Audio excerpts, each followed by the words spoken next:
사랑은 오래 참고 사랑은 온유하며 시기하지 아니하며 사랑은 자랑하지 아니하며 교만하지 아니하며 무례히 행하지 아니하며 자기의 유익을 구하지 아니하며 성내지 아니하며 악한 것을 생각하지 아니하며 불의를 기뻐하지 아니하며 진리와 함께 기뻐하고 모든 것을 참으며 모든 것을 믿으며 모든 것을 바라며 모든 것을 견디느니라.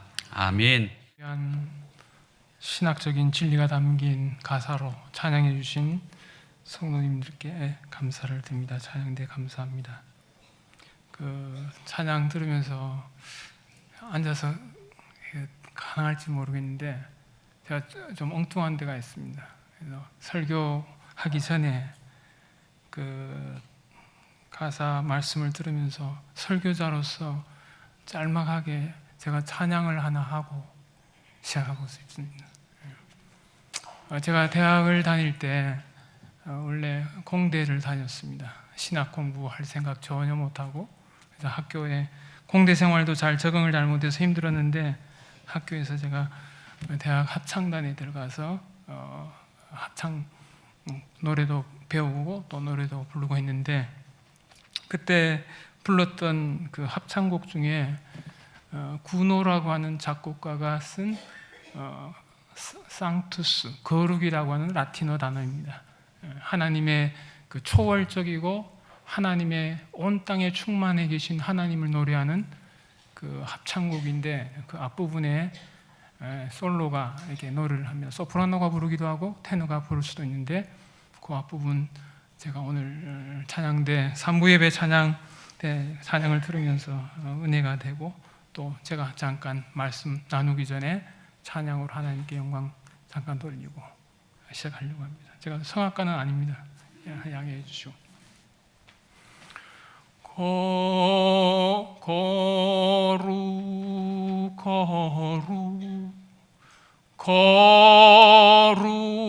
거룩하신 주, 거룩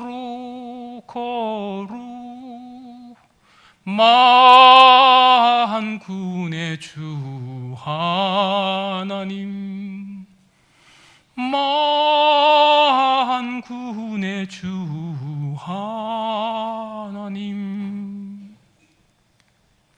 주의 영광, 주의 영광, 우주에 가득 찼도다. 주님의 영광, 주님의 영광, 하늘과 땅에 가득 찼도다.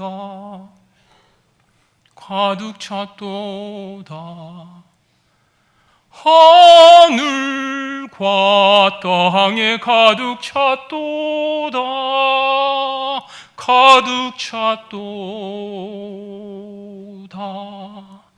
그리고 이제 합창이 쫙 나갑니다.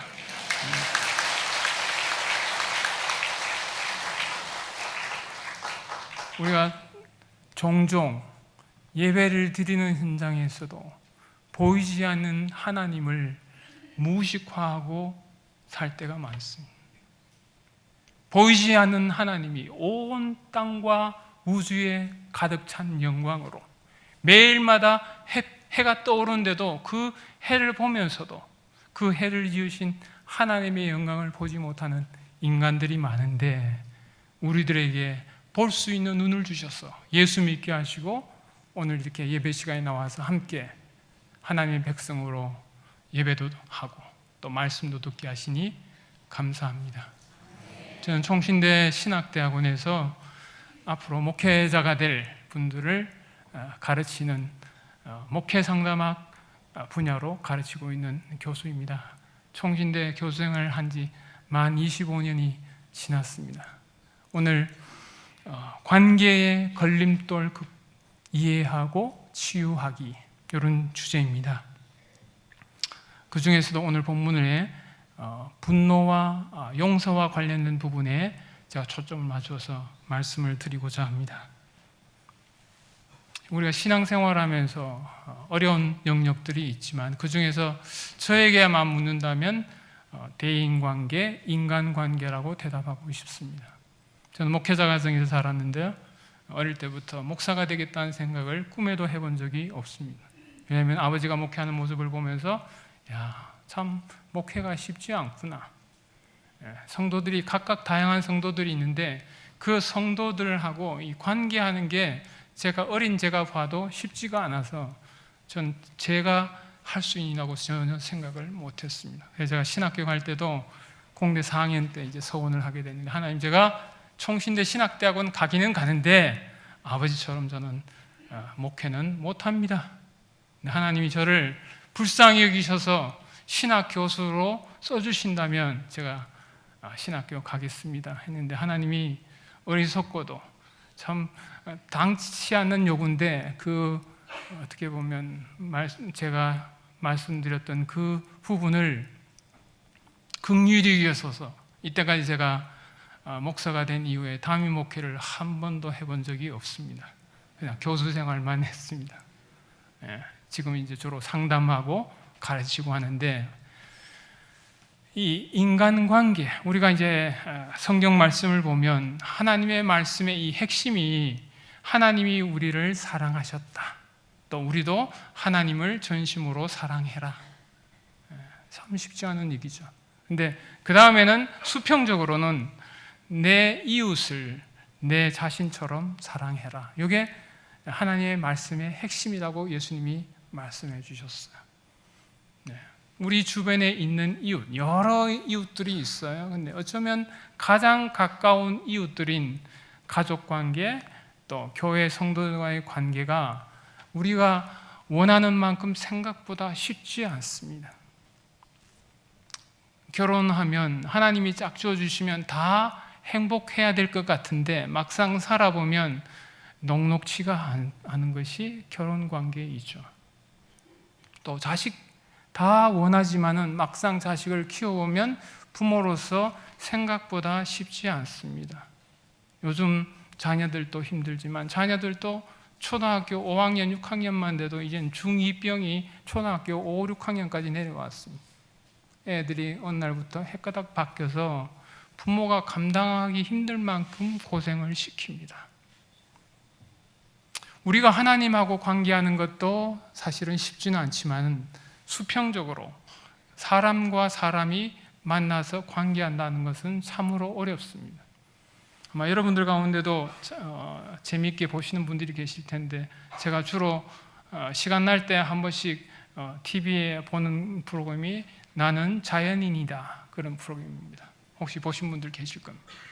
산속에 혼자 살면 참 좋습니다. 여러 가지가 불편한 건 있지만은 사람하고 안 부딪힌다는 점에서는 산속에 들어가서 살면 참 편합니다. 그러나 우리는 산속에 사는 사람이 아니고 세상 속에 같이 살아야 되기 때문에 서로 다른 사람, 성격도 다르고 성도 다르고 배경도 다른 사람들끼리 같이 어울리다 보면 원치 않게 상처도 있고 상처를 줍니다.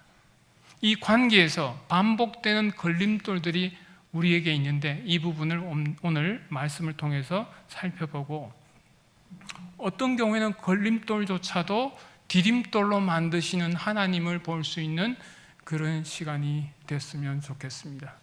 오늘 본문에 보면 우리 번역에서는 성내지 아니하며, 사랑은 성내지 아니하며, 그 다음에 나오는 짝이 악한 것을 생각지 아니하며, 둘 다 부정형으로 표현했어요. 이 두 가지에 초점을 맞추면서 다른 그 앞부분에 나오는 여러 사랑의 속성과 연결해서 말씀을 드리려고 합니다. 이 사랑, 오늘 우리가 읽은 이 사랑은 하나님의 성품과 사역을 말합니다. 아가페 사랑. 성경에서 하나님이 어떤 분이시냐, 우리를 어떻게 사랑하시느냐를 가장 잘 알 수 있게 딱 모아놓은 부분이 오늘 고린도전서 13장 4절부터 7장입니다. 크게 14가지로 표현하고 있는데요. 자, 하나님이 사랑을 우리에게 베푸시는데 이제 오늘 분노와 용서라고 하는 주제죠. 성내지 아니하며 했는데 하나님은 성내지 아니하는 분이 아닙니다. 여러분들 가운데 이상한 말 한다? 이렇게 생각할지 모르겠는데 오늘 번역에 보면 영어 번역이 더 잘 번역했어요. 사랑은 쉽게 성내지 않는다 이렇게 표현합니다. 하나님의 14가지 성품으로 표현된 이 속성 중에 하나가 하나님이 분노하시기는 하시는데 쉽게 분노하지 않는 분이라는 사실입니다. 하나님이 저와 여러분과 함께 이 관계를 하는데 하나님이 쉽게 분노하면 우리는 살아남을 수가 없습니다.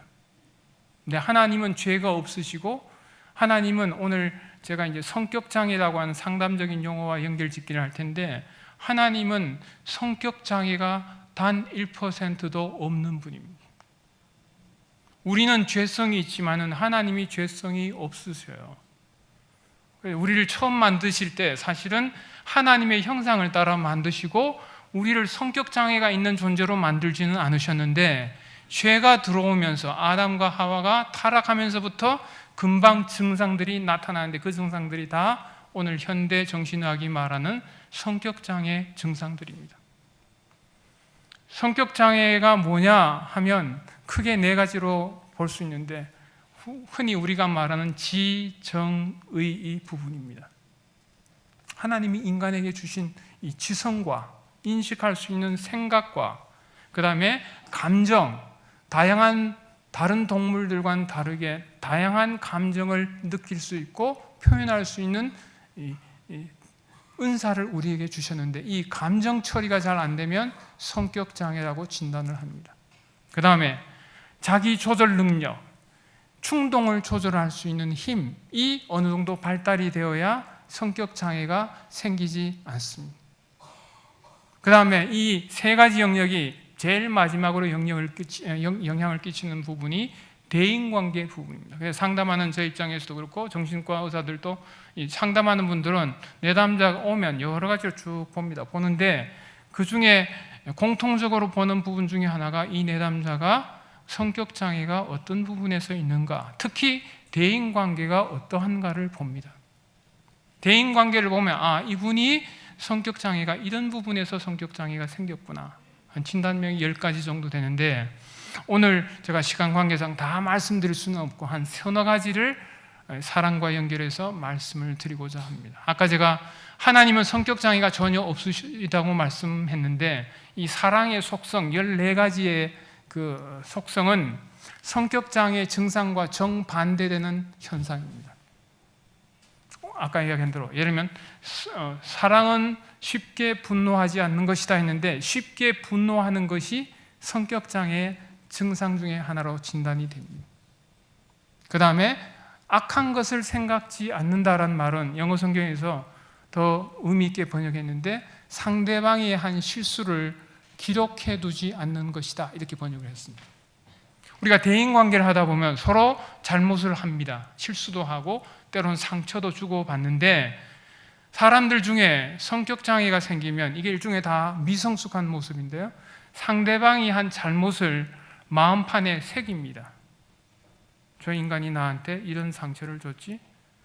기억이 좋아야 되는 부분은 별로 안 좋고 기억하지 않아도 될 부분에서 이런 분들은 기억력이 너무 좋아요. 그리고 그것을 마음에 품고 언젠가는 상대방에게 보복하려고 하는 마음을 품습니다. 이래 되면 하나님의 뜻이 이루어지기가 힘들어요. 용서를 잘 못하고 산다? 그러면 관계가 어려워지겠죠. 제가 오늘 그 부분을 분노와 용서와 연결해서 말씀을 드리려고 합니다. 오늘 사랑의 속성에 제일 먼저 나오는 개념이 오래 참음입니다. 오래 참고, 사랑은 오래 참고, 한자어로 인내라고 표현하죠. 참을 인자에 견딜다 할 때 맺자입니다. 하나님이 오늘 본문을 통해서 우리를 사랑하신다. 성경에 보면 요한일서에 하나님은 사랑이시라 표현했는데 하나님이 저와 여러분을 예수 그리스도를 통해서 내가 너를 사랑한다 할 때 그 핵심적인 내용이 뭔가 하면 하나님이 우리를 향해서 오래 참고 견뎌주신다는 뜻입니다. 와서 쪽쪽 빨고 내 새끼 너 참 예뻐, 이게 중요한 게 아니고, 관계를 할 때 하나님이신 거룩하신 그 하나님이 죄가 여전히 있는 저와 여러분을 관계를 하려면 하나님이 끝까지 견뎌주셔야 관계가 이루어집니다. 그렇지 않으면 쉽게 포기하게 되겠죠. 실망스럽고, 내가 너한테 기회를 여러 번 줬는데 너 그거밖에 못해? 난 용서 못하겠다. 우리가 잘 아는 대로 베드로가 예수님께 와서 용서에 대한 이야기를 했습니다. 형제가 내게 잘못을 할 때 내가 몇 번까지 용서해 줄까요?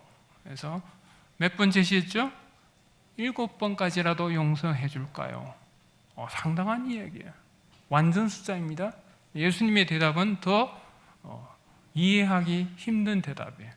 70번씩 7번 또는 7번씩 70번까지라도 해주라고 말씀합니다. 이게 오래 견뎌주는 사랑이 용서와 연결되어 있습니다. 성격 장애는 한번 이렇게 생기면 쉽게 잘 치료가 안 됩니다.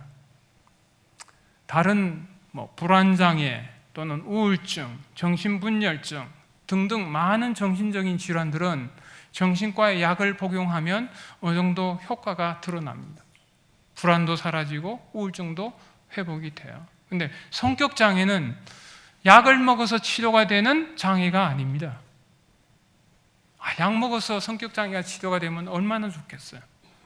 처방받아서 약 좀 복용했더니 사고도 건강한 생각 또는 어른다운 생각을 하고, 정서적으로도 아주 안정이 되고 표현도 잘하고 자기절제도 잘 되고 대인관계도 잘 되고, 그러면 얼마나 좋겠습니까?만은 아마도 주님 오실 때까지 성격장애를 치료하는 약은 개발되지 않을 겁니다.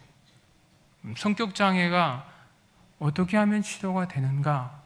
보통 상담에서는 좋은 대상을 경험해야 한다 말합니다.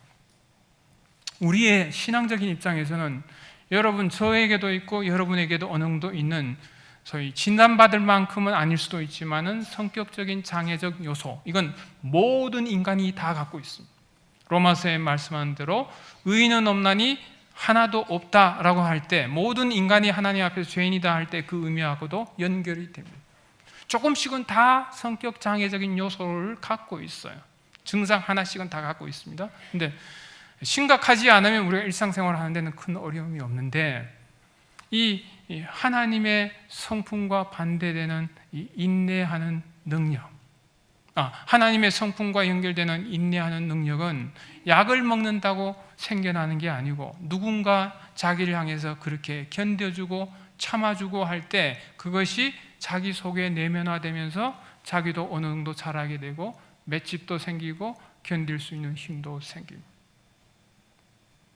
여러분이 대인관계를 할 때 하나님이 다 그냥 성령 충만, 성령의 바람이 샥 불면 다들 그냥 헷가닥 뒤집어져서 그 다음부터는 대인관계 잘 되는 인간으로 만든다면 얼마나 좋겠습니까만은, 우리가 주님의 나라에 갈 때까지는 그게 가능하지 않을 겁니다. 조금씩 변하는데, 1차적으로는 하나님과 가까이 할 때, 성격장애가 전혀 없으신 분하고 동행을 해야 치료가 됩니다. 잠언에 보면 울분이 가득한 자와 동행하지 말라는 말씀이 있어요. 울분, 우울하고 분이 많은 사람하고 같이 자꾸 가다 보면, 말을 섞고 이야기하다 보면 자기도 화가 나요.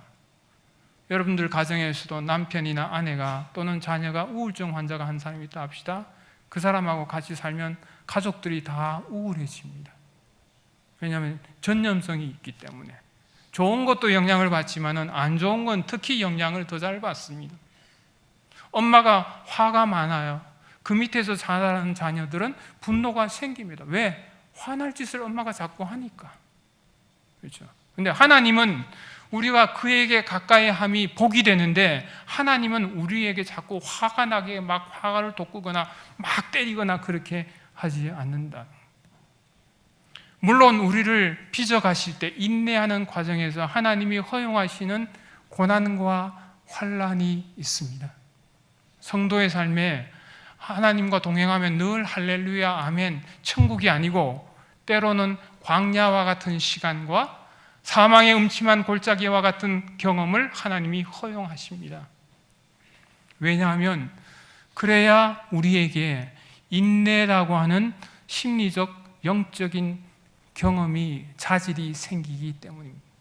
로마서 5장에 보면 우리가 환난 가운데서도 기뻐하는데 이유가 뭐냐면 환난이 인내가 연단이 소망을 이루는 줄을 알기 때문에 고난이 와도 기뻐한다는 거예요.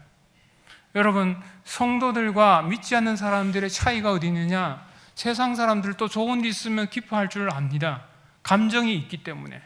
근데 성도들의 경우는 이 바라보는 해석의 틀이 또 다른 눈이 또 있기 때문에 즐거운 일이 있을 때는 감사도 하지만은 안 좋은 일이 올 때도 이게 하나님과 연결된다면 또 다른 의미가 있을 수 있겠구나. 나를 빚어가시는 하나님, 나로 하여금 견디게 하시고 참게 하시는 하나님의 숨은 뜻이 있겠구나 생각하면 고난 가운데서도 참고 견디는 거예요. 소망을 갖고 산 소망이 있기 때문에. 왜? 하나님이 모든 삶의 주권적인 힘을 갖고 통제하고 계신다는 것을 믿고 나에게 다가오는 고난과 어려움, 때로는 대인 간의 관계에서 어려움조차도 하나님이 나로 하여금 인내하게 하는 과정이구나. 이 연단이라고 표현된 인내하는 과정 가운데 연단이 생기는데, 오늘 찬양도 그런 게 있었는데, 이 연단이라는 이 표현을 영어 성경에서 품성으로 번역했어요. 우리의 성격적인 장애 또는 죄성이 치료가 되는 환경 중에 하나가 뭔가 하면 고난이 있을 때, 물론 좋은 경험, 하나님과 좋은 대상 경험도 하고 사람들로부터, 부모님으로부터 좋은 경험도 하고 또 성도들과도 좋은 관계도, 지도적인 경험도 중요한데 그것만 있어 갖고는 우리의 죄성이 빠지지 않습니다. 그래서 우리에게 때때로 우리는 원치 않는데 어느 순간이 되면 조금 자랐다 싶으면 하나님이 우리에게 고난의 경험을 하게 합니다.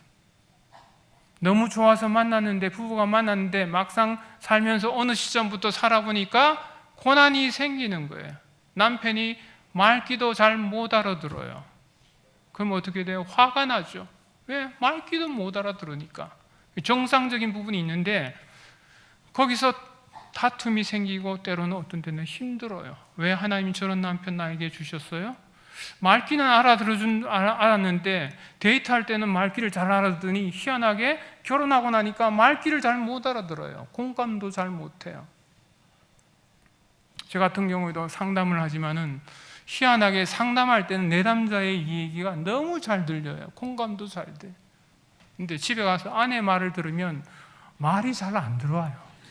무슨 말인지도 잘 모르겠어요. 어떤 때는 아내를 답답하게 할 때가 한두 번이 아니에요. 왜? 내 내면 안에 있는 심리적인 구조가 여전히 옛 자기가 이게 아직 남아있어요. 어릴 때부터 형성되었던 내 성격적인 장애가 남아있다 보니까 다른 사람들, 좀 떨어져 있는 사람들한테는 내가 나이스하게 하고 공감도 잘하고 또 상담도 가르치기도 하는데 막상 가장 가까운 이웃인 아내와 대인 관계를 하고 대화를 하면 말이 잘 안 되는 거예요. 자, 그럼에도 불구하고 제가 나의 아내가 내 말귀도 잘 못 알아듣는, 자신의 말귀도 잘 못 알아듣는 그 남편을 그래도 끝까지 붙들고 왔기 때문에 오늘 저는 여기 서 있습니다. 제가 가끔 그런 표현하는데, 저는 하나님의 사랑을 아내를 통해서 맛보아 알았습니다. 저는 하나님이 나를 향해서 끝까지 견뎌주신다는 걸 전에는 잘 몰랐어요. 목회자 가정에 살았지만은 아버지의 성격 장애적인 요소, 엄마의 성격적인 장애 요소, 그 밑에서 살아다 보니까 하나님이 나를 끝까지 붙드시고 포기하지 않는다는 게 머리로는 조금 이해가 됐는데 가슴으로는 이해가 안 됐습니다. 하나님도 내가 좀 마음에 안 들면 어느 순간에 놓을 수 있는 분, 하나님이 화를 내시면 그냥 내치는 분으로도 저는 생각했었습니다. 어릴 때 제가 종종 꿨던 꿈 중에 그때만 해도 예수님의 재림에 대한 설교들을 많이 했었습니다. 꿈을 꾸면 다른 친구들은 다 올라가는데 나는 올라가지가 않습니다. 버려진 거죠. 내가 아무리 올라가려고 해도 올라가다가 뚝 떨어져요. 그게 제 심리적인 상태였습니다. 하나님조차도 아버지, 어머니를 통해서 왜곡된 하나님의 이미지가 제 안에 들어왔던 거예요. 늘 불안하고 하나님께 말씀 순종 잘못하면 하나님이 화내시고 때리시고 혼내시고. 제 설교는 이게 1부, 2부, 3부 설교가 다 다릅니다. 저 그냥 생각나는 대로 말씀드리는 거예요. 오늘 설교 본문 다 준비해와도 그때 생각나면 해요. 얼마나 제가 마음이 병들었느냐. 신학교 시절에 총신대 신대원에 다니는데 주일 성수를 전에는 강박적으로 제가 열심히 한다고 했어요. 왜? 말씀대로 순종한다고. 그래서 신대원에 다니는데 1학년 때 사당동 기숙사에 있는데 기숙사에 주일날 되면 밥을 안 해줍니다. 그럼 하루 종일 쫄쫄 굶어야 돼요. 그래서 주일날마다 그냥 굶는 거예요. 새끼를 다 굶었습니다. 왜? 주일날 나가서 음식 사 먹는 게 죄라고 생각했기 때문에. 구약에 보면 주일날 안식일에 불 피우지 말아라. 미리 다 준비해라. 근데 어느 날 제가 그 계명을 어겼습니다. 어느 날 교회 돌아오다가 예배를 드리고 오는데 나도 모르게 내 발걸음이 중국집에 들어갔어요. 배가 고파서. 짜장면을 시켜서 먹는데 먹다가 갑자기 내가 안식일을 어기고 있구나 이 생각이 딱 들어오니까 불안이 확 올라오는데 넘어가던 이 짜장면 면발이 여기서 목에 다 걸려서 더 이상 소화가 되지 않습니다.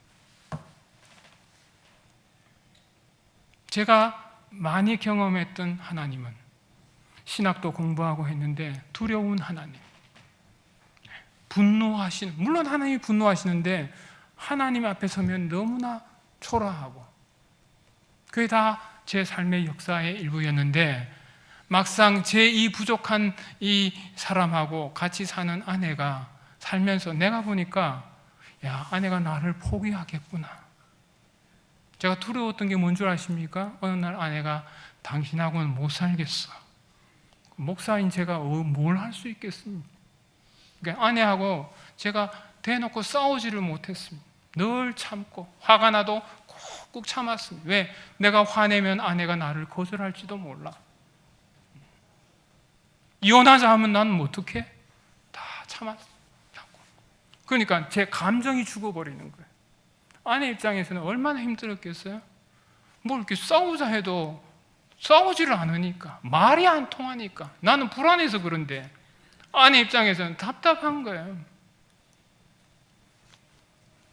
제가 다른 설교 오늘 다 해야 돼서 길어져서 그런데 제가 결혼 10년 차 됐을 땐가 결혼 기념일인데 아내에게 선물을 사주려고 어느 현대백화점인가 뭐 롯데인가 쭉 가는데 가다가 제 입에서 나도 모르게 부지불식간에 입에서 내가 하지 말아야 될 말이 툭 튀어나온 거예요. 뭐라고 했느냐, 아내 보고 여보, 전 여보라는 표현을 안 씁니다. 이름을 부르면서 나하고 살면서 혹시 이혼에 대해서 생각해 본 적이 있어? 이렇게 물었어요. 결혼 기념일에. 불가항력적으로 그냥 나와버렸어. 하고는 후회를 했습니다. 아, 내가 왜 이 이야기를 꺼냈을까? 아내가 아무런 대답을 안 해요. 불안이 쫙 올라가. 조금 있으니까 아내가 대답하는 대신 다시 질문을 던져요. 그럼 당신은 생각해 본 적이 있어? 제가 이제 난감해졌습니다. 생각한 적이 있다고 말할 것인가? 아니면 생각한 적이 없다고 딱 잡아댈 것인가? 여러분, 쉬운 길은 뭐겠어요? 없다고 해야죠. 갈등이 생겼습니다. 이걸 뭐라고 말해야 될 것인가? 근데 제 마음속에 저는 나중에 그게 성령님이 그렇게 시키셨다고 생각합니다.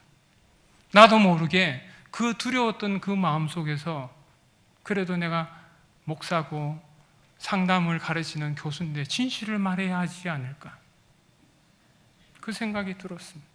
그래서 제가 아내에게 나는 솔직히 생각해 본 적이 있다고 말했습니다.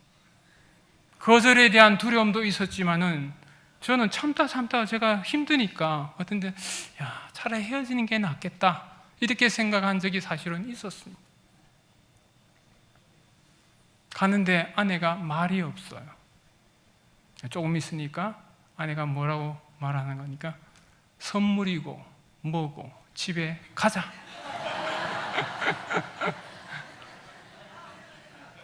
그날 밤 저는 아내한테 된통 혼났습니다. 아내 요지는 그렇습니다. 당신 결혼할 때 성경책에다가 손 얹고 하나님 앞에서 사람들 앞에서 서약한 거 그거 생각 안 나냐고. 그러면서 하는 말이 아내가 자신은 이때까지 10년 나하고 살면서 이혼의 이자도 생각해 본 적이 없다고 말했습니다. 저는 그 말이 믿어지지가 않았어요. 어떻게 그럴 수가 있지? 힘들 때 그 생각이 안 들까? 나중에야 저는 그 말이 진실인 것을 알게 됐습니다.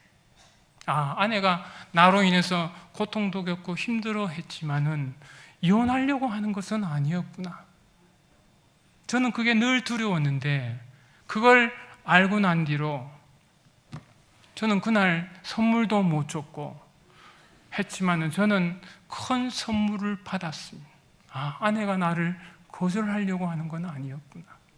그 다음부터는 제가 화가 나면 화가 나는 거예요.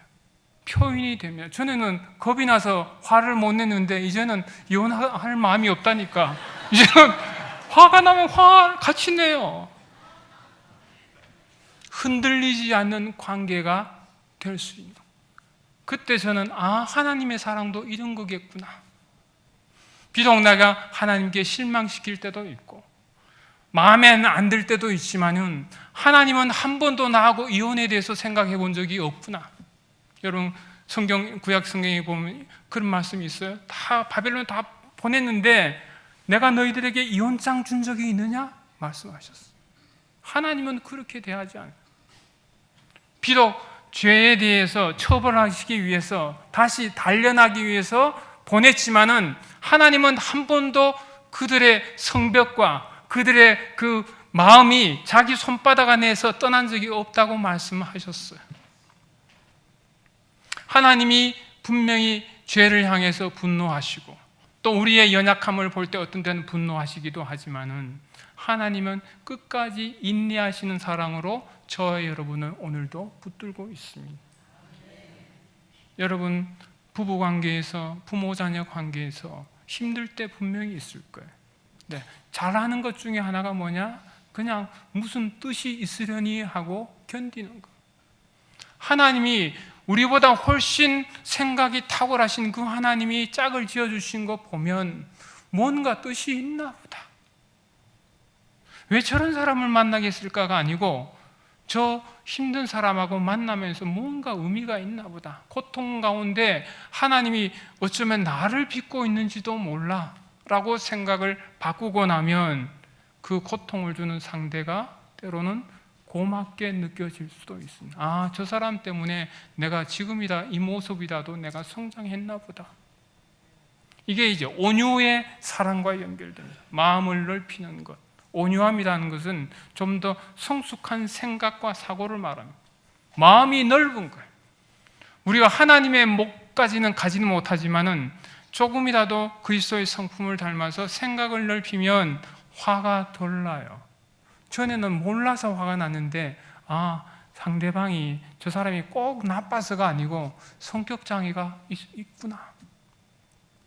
고질적으로 잘 고쳐지지 않는 것 때문에 또 실수하고 또 잘못 범하고 또 화내고 하는구나 라고 하는 눈이 열리면 덜 분노하고 쉽게 분노하지 않고 견디고 수용할 수 있는 맷집이 생기는 거예요. 자녀 키우기가 힘들죠. 힘든데 그 이유 중에 하나가 때로는 부모가 성숙하지 못하다 보니까 이해가 안 되는 거예요. 여러분, 아이들은 중학교 2학년 이런 시기를 지나가면서 약간 헷가닥 변하는 게 정상입니다. 여러분, 말을 늘 잘 듣다가도 애가 어느 날부터 바뀌는 것이 정상이에요. 그래야 걔가 살아요. 한 인간으로 독립적인 자기 생각을 표현하고 엄마한테도 화도 내고 아빠한테도 화도 내야 애가 사는데, 그 모습을 수용을 안 해주면 애가 화를 다 안으로 삭힙니다. 엄마한테 화를 몇 번 냈더니 엄마가 나가 떨어져요. 아니, 난 너 때문에 못 살겠다 그러고 막 하면 그 다음부터 아이가 화를 낼 줄을 모릅니다. 엄마가 맷집이 있어야 견뎌줘야 애가 사는데, 몇 번 토설을 했더니 그냥 엄마가 그냥 죽을 맛이에요. 난 너하고 못 살겠다, 아빠도 난 너 못 키우겠다, 이래 되면 아이가 성장할 수가 없다라는 사실. 여러분의 마음을 넓혀야, 성도들끼리도 마찬가지예요. 마음을 넓혀야만 우리가 성장하고 또한 분노도 적절하게 인식하고 표현할 수 있습니다. 이 오래 못 참고 온유하지 못한 분들은 화가 조금 나면 그냥 화가 확 나옵니다. 극도의 분노감. 저는 이걸 마귀적인 분노라고 하는데요, 이 사람이 내는 분노가 아닐 만큼 화를 너무 내는 거예요. 그러면 대인관계가 확 깨집니다. 특히 연약한 지체들은 그 분노의 화살을 맞고 나면 정신을 못 차려요. 근데 이런 분들이 보면 또 지나고 나면 후회가 되면 내가 너무 화를 냈구나, 상대방이 미안하다고 하는데, 이게 반복적으로 일어나기 때문에 상대방이 너무 고통을 당하는 거예요. 혹시라도 내가 너무 분노 조절이 안 돼서 미성숙하다 보니까 조금 화나는 걸 갖고 막 극도로 화를 내서 내 남편과 아내를 고통스럽게 하지 않았는가? 나의 분노 때문에 애들이 너무 힘들어하지 않았는가? 여러분, 좋은 부모가 된다는 건 천사가 됐다가 마귀가 됐다가 막 왔다 갔다 하면 그건 좋은 부모 되기 어려워요. 다 자식 사랑하죠. 근데 심리적으로 취약한 부모님들은 애 낳아놓고 어느 정도 힘들다 그러면 갑자기 애를 들었다가 확 놓습니다. 그랬다가 또 미안하니까 다시 가서 붙들고 미안하고 막 울고 같이 울고 이런데, 그래 되면 아이 성격장애 만들기가 딱 좋습니다. 여러분, 하나님은 그런 사랑으로 우리를 사랑하지 않습니다. 안정된 사랑으로, 시온산이 요동하지 않고 흔들리지 않고 예루살렘을 보호하고 싸우고 있듯이 하나님은 함부로 이렇게 흔들지 않아요. 그래야 우리가 신앙적으로 자라기 때문에 그 하나님의 사랑을 우리가 좀 더 내면화하고 우리 주변의 사람들에게 마음을 넓혀서 좀 더 견뎌주자. 견디면 나만 고생하는 게 아니고 내가 성장합니다. 그만큼 성장하는 거예요. 물론 어떤 부분은 우리가 견뎌낼 수 없는 부분들이 있습니다. 우리는 하나님이 아니기 때문에 오리 가자 하는데 백리 천리를 갈 수 있는 능력은 없어요. 그러나 적어도 오리 가자 하면 10리는 가려고 하는 마음을 갖다 보면 10리 가다 보면 15리는 갈 수 있는 맷집이 생겨요. 그러다 보면 나도 모르게 그리스도의 성품이 내 안에 있어서 웬만해서는 포기하지 않는, 오늘날 이 시대에 참 어려운 시대를 우리가 다 살고 있는데, 대인관계뿐만 아니라 여러 가지 어려운 상황 가운데 있는데, 우리에게 원하시는 하나님의 그 사랑의 성품이 뭔가 하면 끝까지 견뎌주는 것. 특별히 잘하는 거 없더라도, 또 특히 청년들도 마찬가지예요. 힘든 시간 때 견뎌내는 것만 해도 하나님이 기특하게 생각해요. 잘 견딘다. 앞으로 1년이 갈지 2년이 갈지 모르지만은 그냥 소망을 품고 하나님의 무슨 숨은 뜻이 있나 보다 하고 견뎌내기만 하면 어느 순간부터 깨끗한 그릇으로, 정결한 그릇으로 맷집이 있는 한 신앙인으로 성장하는데 이 부분이 도움이 된다라는 사실이에요. 용서와 연결을 합니다.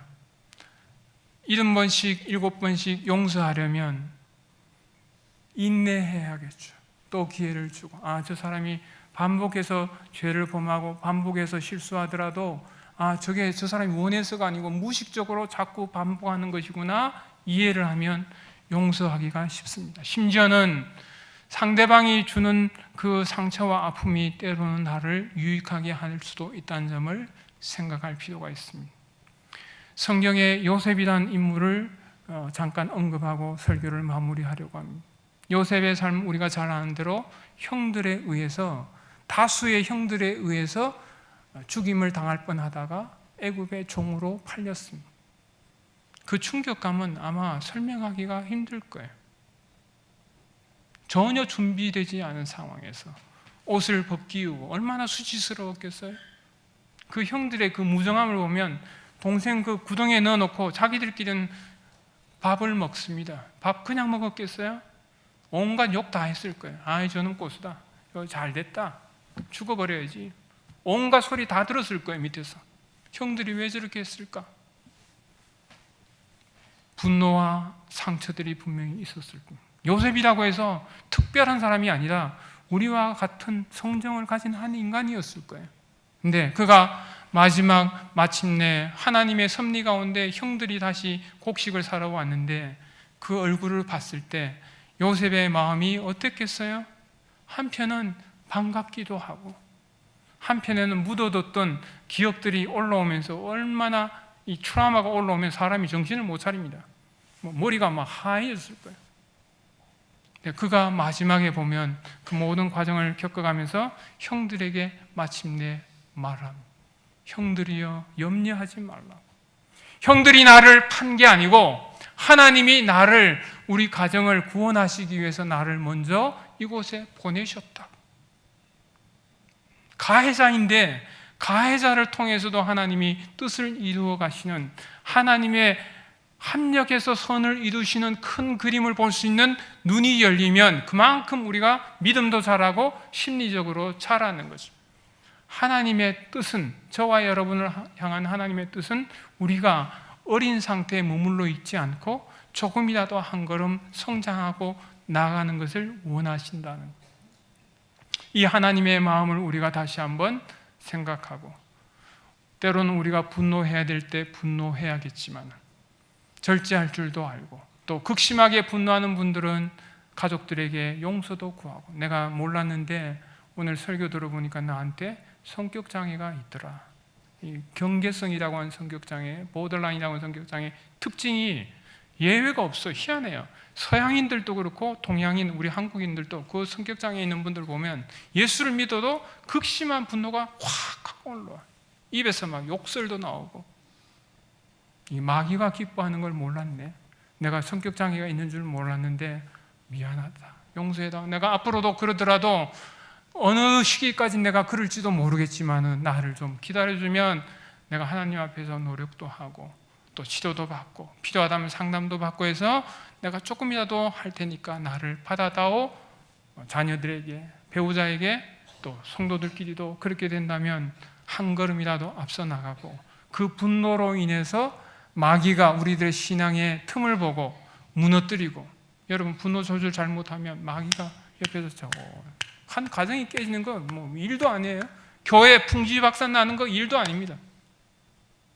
자, 우리가 잘 인식하고 다시 한번 신앙생활 하는데 조금 지식과 또 디딤돌이 되기를 주님의 이름으로 축원합니다. 기도하겠습니다. 오늘 들은 이 하나님의 말씀, 여러분이 개인적으로 다가오는 말씀들 있다면 한 1, 2분 정도 조용한 침묵의 기도를 통해서 하나님 앞에 또 회개할 건 회개도 하고, 또 다시 한번 하나님의 은혜를 입기를 원하는 기도의 시간 잠깐 갖고 제가 축도하고 마치겠습니다. 하나님 아버지, 부족한 영혼을 사용하시고 인도하셨으니 하나님 오로지 영광 받으시는 귀한 시간 되기를 저를 사용하여 주시고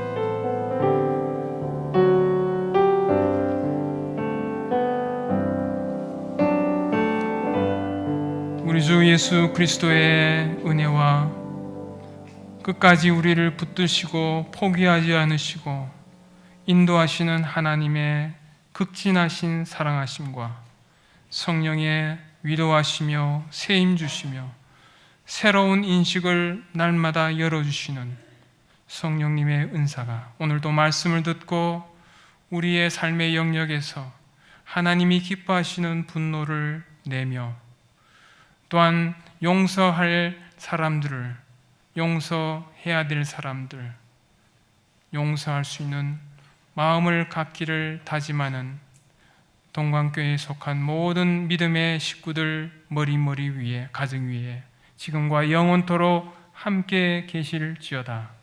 아멘.